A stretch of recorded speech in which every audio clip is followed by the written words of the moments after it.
All right, guys, this trek into DIY tech, as I promised you, we're gonna look at 1 week later using the reMarkable. Uh, oops, using the reMarkable uh, digital e-paper. Um, so this is not an advertisement in any way. They did not send me the reMarkable. Again, um, this is something that I use for work, so you can thank them for that. I'll leave the links down below so you can check out automated rail and railroad software.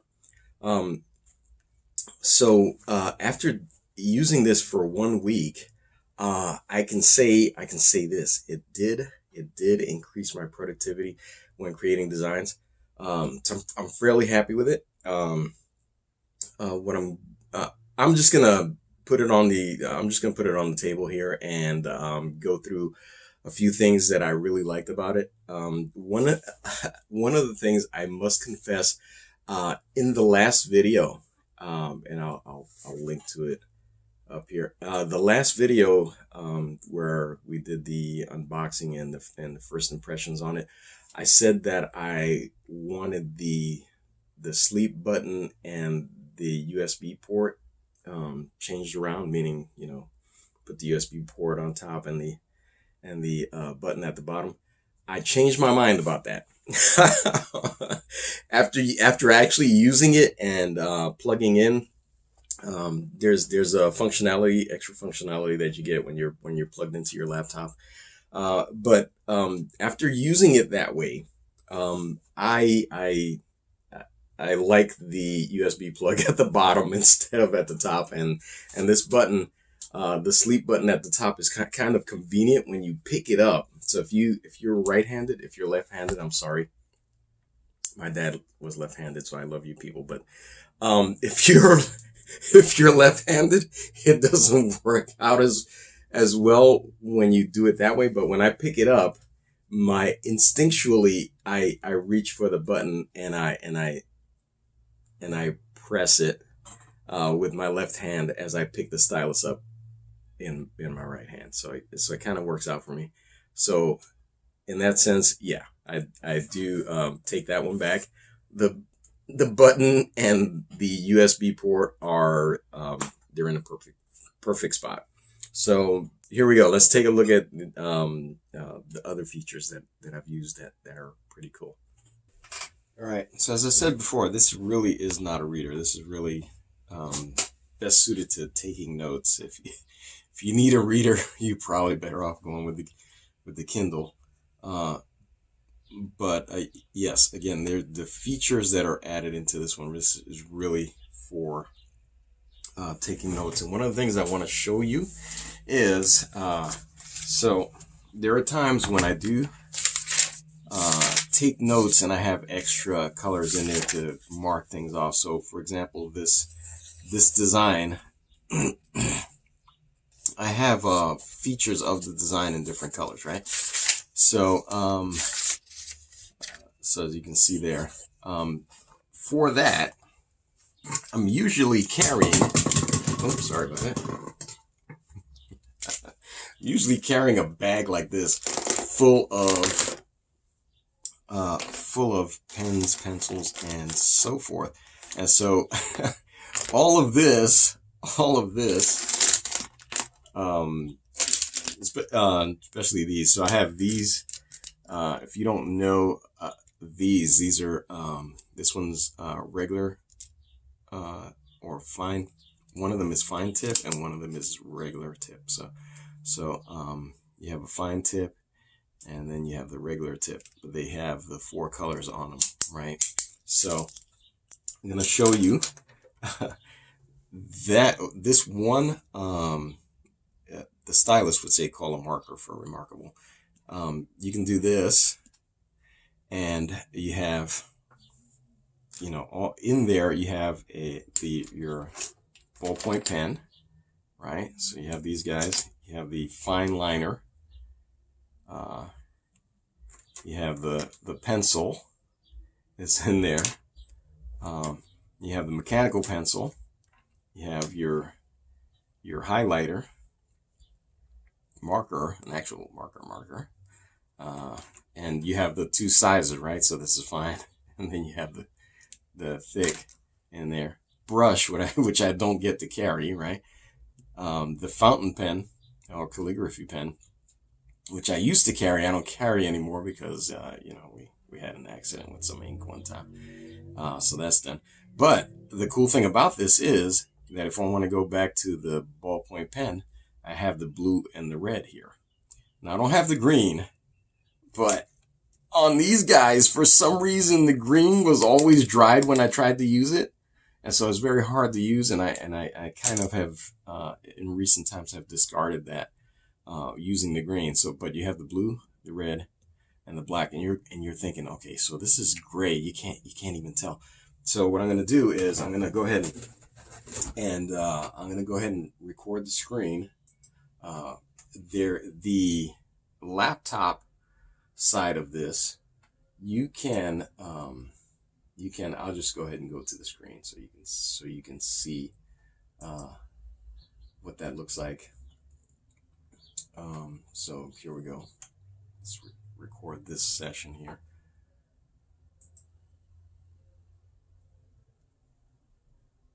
Okay, so I'm gonna go ahead and write on here, and then I'll flip the screen back to my laptop so you can see what these look like. So I'm gonna create a fine square. Ooh, that's awesome design work.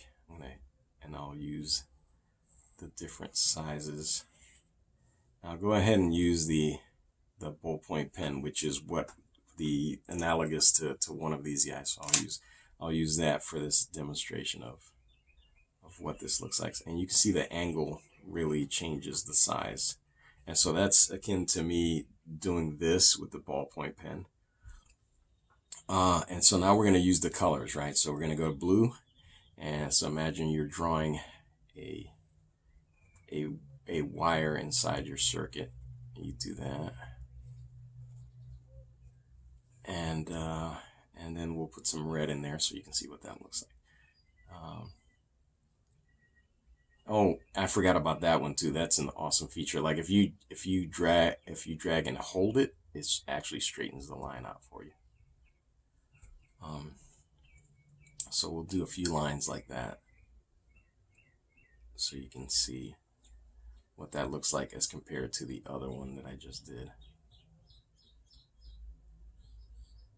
And you'll notice my hands shake a little bit. I got double pneumonia years ago, and I took Levaquin, and the neurological implications of that are still with me today, so my hands will shake a little bit. And this is cool because when I make these lines, so all right, so now we have got black, blue, red, or did I get that backwards? No, that's right, it's blue, red, and we'll throw a little gray in there just for the sake of saying. And so pretty cool is that we've got option of using white in there, which basically is just erasing a line through it. But all right, let's take this. Let's see what that looks like on the desktop version of this, which is linked to this. So I'm syncing this to the desktop. Let's see what that looks like.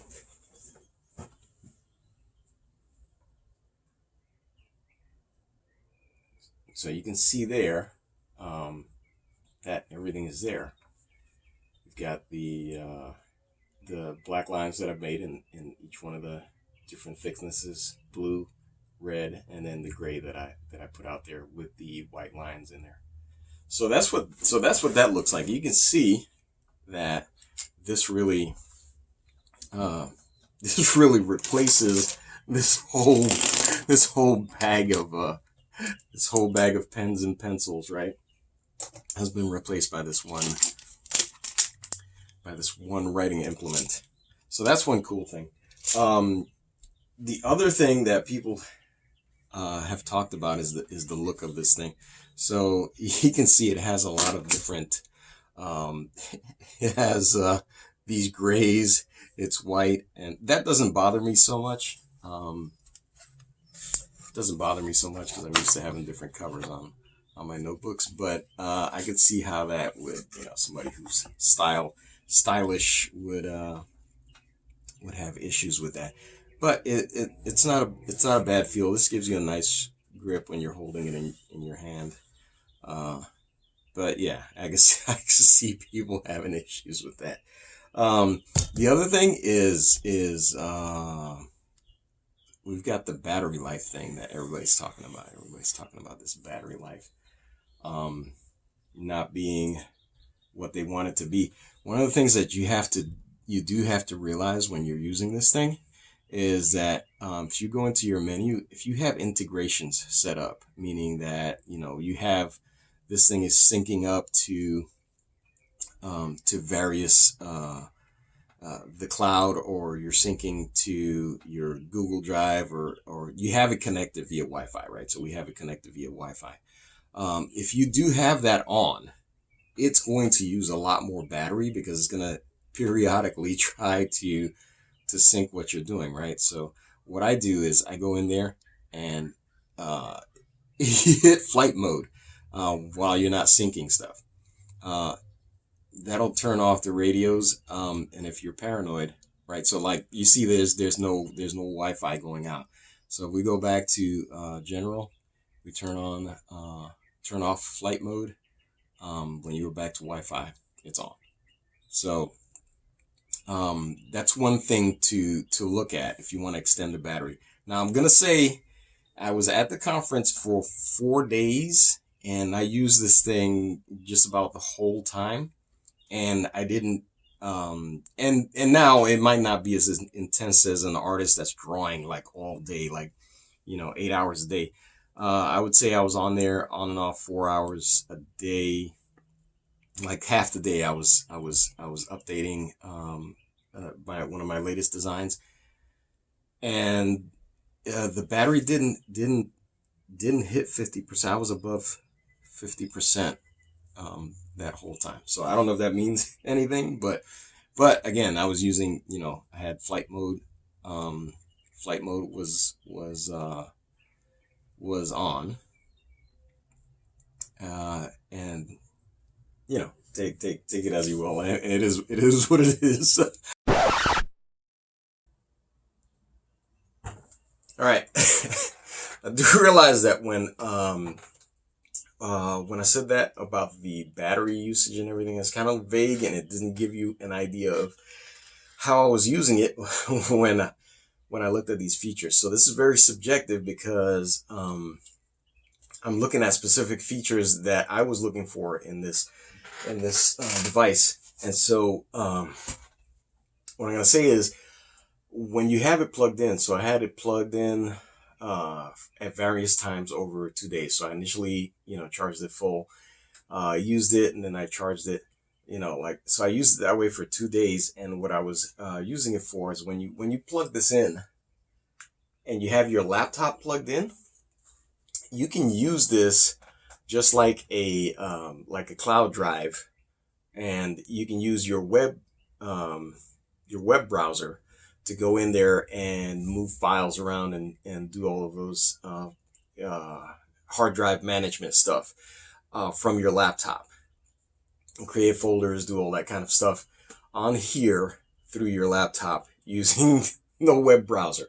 So that's did some stuff with that for 2 days, and then during the next 4 or 5 days or so, I did not plug it in, and I used it with the charge that it had.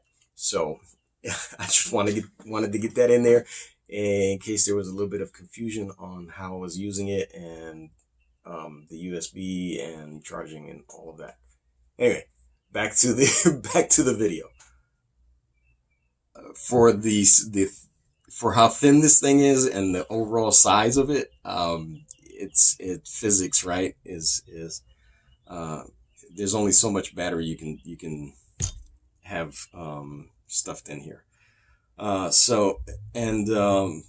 for everything else, right? It's very intuitive in how everything's laid out, right? Because when you go to work on things, you know, to start with, you select the notebook, folder, quick sheets, everything is right up there, so you can pull it down and do that. So if I wanted to just start um, on a design really quickly here, just going in here, if you're getting to the bottom of the you're getting to the bottom of this paper here, right? And you start uh, running out of space down here. You just pull up, and it gives you more space on the paper. Now, if you did want to add another sheet, or add another sheet of paper, and you swipe that way, and boom, you have another page in there. To go back through what you've already done, you pull it this way, and you've got you can navigate using those gestures. If you ever forget what's going on, you can go. The guides are right here, so you just go to your menu, and you can pull this up, and it walks you through all of that. So I mean, it's very, very intuitive, and so also when you're in when you're working on all of this stuff, there's one thing that you don't have with paper, is you can add layers, and then you can also turn off and on these layers. But I won't go too deep into that, because obviously you can go through your guides and see how that works. But the idea is that now it's like using tracing paper, or something of that nature. You can put a grid down underneath, right? So if you're let me pull a good one here. Oh, they've got music sheets and everything in there. But you can pull any of these in there, and it'll lay it out underneath. And I'm always using grid paper. If you guys have seen my project planning sheets, I have sheets that have grid paper, lines, and other guides on there to help you just lay things out. And this has that built into it, so you can put that in a layer. You can draw on top of that template,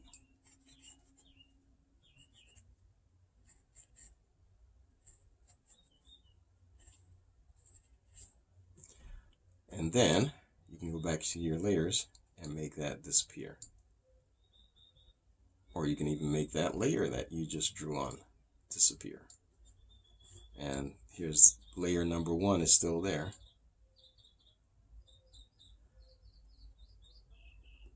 So yeah.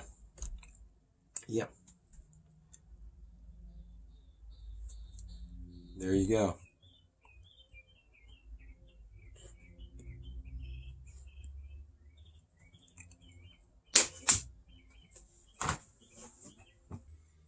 So, there you go. Would I buy it again? Yeah, I probably would. It's as I said, it's increased my productivity quite a bit by not having to, go ahead and look through a bag for pens and pencils and whatever I need to create the design. It's when I switch between notebooks, it's actually still in the same notebook, but I can keep everything separate. And yeah, it's worked out pretty well. So anyway, I hope that helped. If you're looking into getting one of these, it is quite an investment for some of us. So I hope this helps you make your decision and see what's possible with one of these things. And again, as always, I appreciate the time you spent with me. And we'll see you in the next video.